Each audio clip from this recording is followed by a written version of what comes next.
Hi guys, John from THKP, and this is part 3 in my app state management series. Enjoy! Alright, so we're back to our very basic starting point. And this state management is slightly different from the other ones in that it just uses basic Flutter concepts. And the concept that I'm going to use is a stream.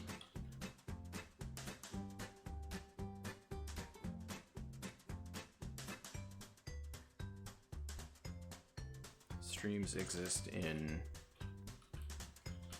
Dart async. I'm going to go ahead and seed both of these streams with a 0.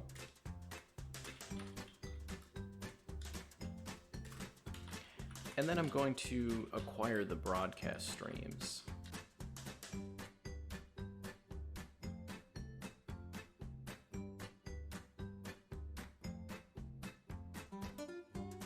Now the broadcast stream will allow you to subscribe multiple subscribers to these streams. If I were to just say apples.stream.listen, then I would only be able to call this listen once, and if I tried to call it twice, it would give me an error. So that's why I acquire these two broadcast streams. Now, I just want to define a state class that holds all of these values. So once again, I'll call this app state, and we'll make it just a simple inherited widget.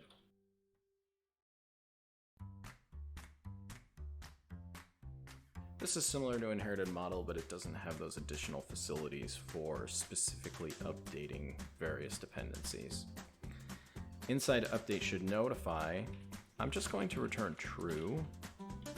I'm doing this because this class should never update unless the app restarts or unless something crazy happens. It should never update. So returning true is relatively safe in this situation. And I'm just going to put all of my stream controllers. This will be a private parameter or a private field.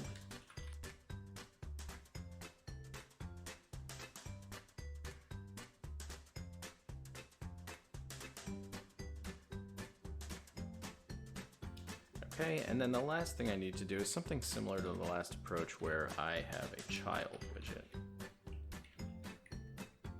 And here I'm just going to say super child. Oh, and I think I have to put this at the end.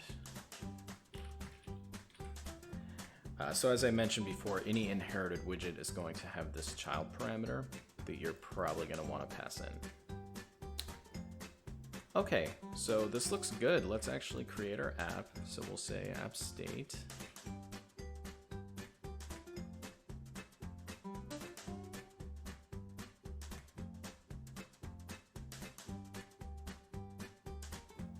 All right, looking good. Let's refresh this just to make sure everything worked. All right, now the last thing I want to do is just provide a way to change the state. So I'll say set apple count. And this will just simply pass another value into our count controller.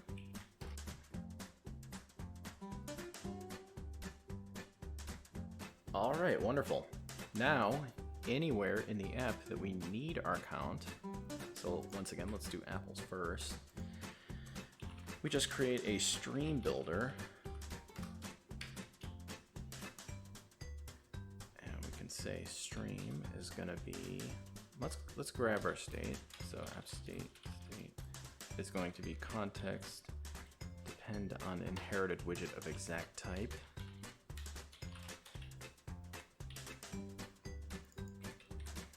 So our stream is going to simply be our apple count, and our builder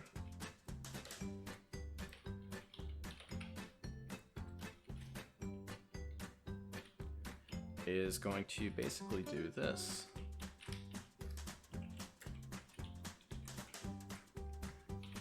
Snapshot dot data. And if we want the correct types here, we can say int So that way if we say snapshot.data, it's an int. All right, now let's modify the apple count widget. So inside here, I'm just going to say context, depend on inherited widget of exact type, apple state, and set apple count. Now, how do I know my value? I actually want to also wrap this in a stream builder. So this is once again similar to the provider-consumer approach, where you're wrapping things in this widget.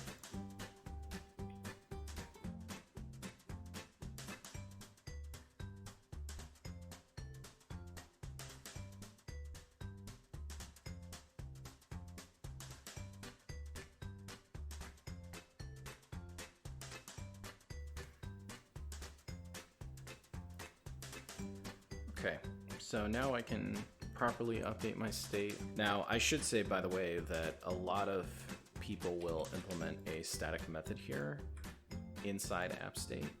You can just say static app state of the build context, and then you just return this.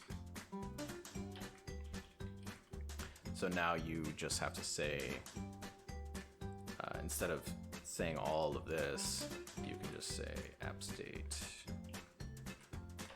of context. So this is a common pattern if you're using inherited widgets, so something to keep in mind.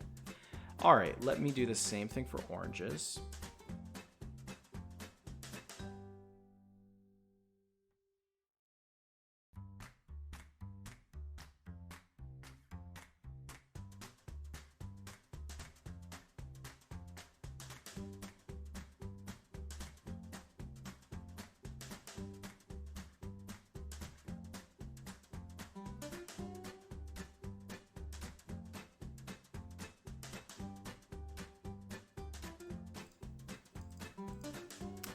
Okay, now let's finally do our winning fruit widget.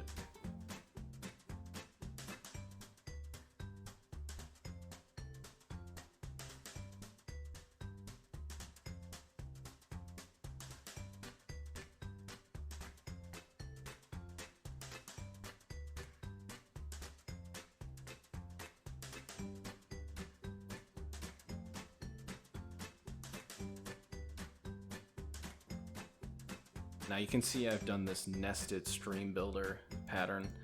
This is a little ugly, but there's nothing wrong with having nested stream builders. You'll still get the advantage of stream builders where they only update if a new value comes in from the stream. So let's check our terminal and make sure we are only updating things when we have to. We got our fruit indicator.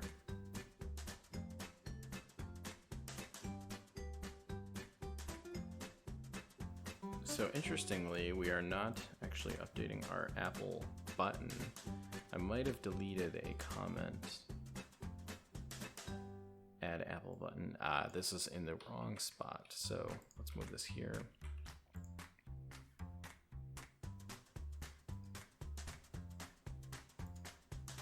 Okay, that looks a little better. All right, so that's an implementation of the stream-based approach. And just to give my quick thoughts on this, I actually like this approach the best of the three. Somewhat of a personal preference, but I just really like how streams work. I think they're a very useful construct. To me, they're far more useful than providers and consumers and change notifiers and things like that. They don't have the weirdness of the inherited model, which I just frankly find confusing. They do have a lot of boilerplate, and they also have a few kind of janky problems. This is an example where you have to nest stream builders. I really don't like that. And then another example of the jank is with these buttons where you have to, the button has to be built inside of a stream builder so that you can get the current value. I really don't like that. Luckily, there's actually a way around all of these problems, and I'll show you what that is right now. So if you include a library called Rxdart, which is a pretty nice library in my opinion, then you get access to some additional types that are much better at representing some of these things. First and foremost, you get subjects. So let's just replace our Apple stream with a Apple subject. You can seed it at 0.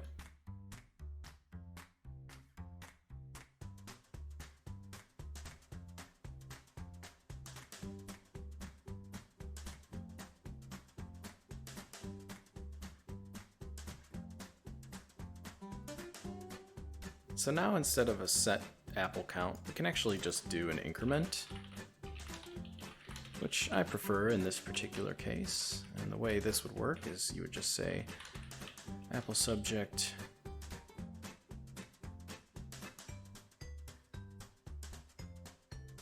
so you're getting the value out of the subject and then you're just immediately adding a value that's incremented.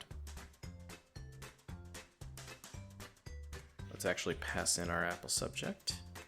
And then in these places where our code broke, you can use a subject as a stream. This is perfectly valid, so you can continue to use stream builders.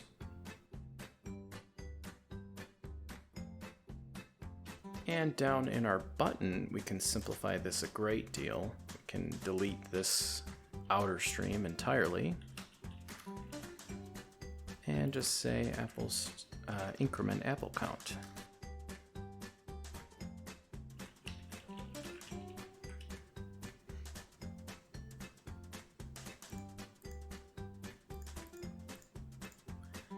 So this works pretty well, much simpler. It requires fewer constructs. Rx also has some niceties around combining streams. So instead of doing this ugly double stream thing, you could use a stream builder with a list of hints. And the stream in this case would be a, let's put this on a new line. I think it's gonna get long. Will be a combined latest 2. And we can just take our 2 streams that we're interested in.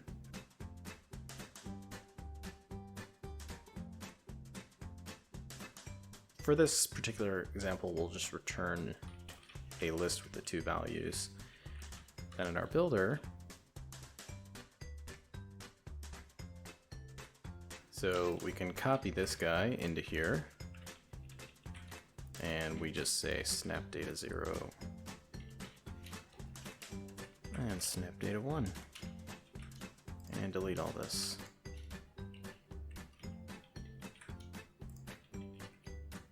Rebuild our app. Alright, so you can see this is much cleaner. So same basic approach, but it's using the Rx library, which I really like this library in any case, so I would highly recommend using this. Alright, so that's 3 different ways of managing state in your app. And by the way, this is by no means exhaustive. There are a lot of other ways. There's some pretty cool libraries. Just some examples are Redux, GitX. I think there's one called Mob. I'll link to Flutter's official docs for state management. They have some cool stuff you can look at. But I thought this would be a good food for thought video, and also just a good way of comparing and contrasting the various pros and cons of each approach. I think they're all viable. I didn't want to throw shade on any approach, but I do really like this final approach with subjects. So I hope you liked the video. If you did enjoy it, please like and subscribe, and I will see you in the next one. Bye-bye.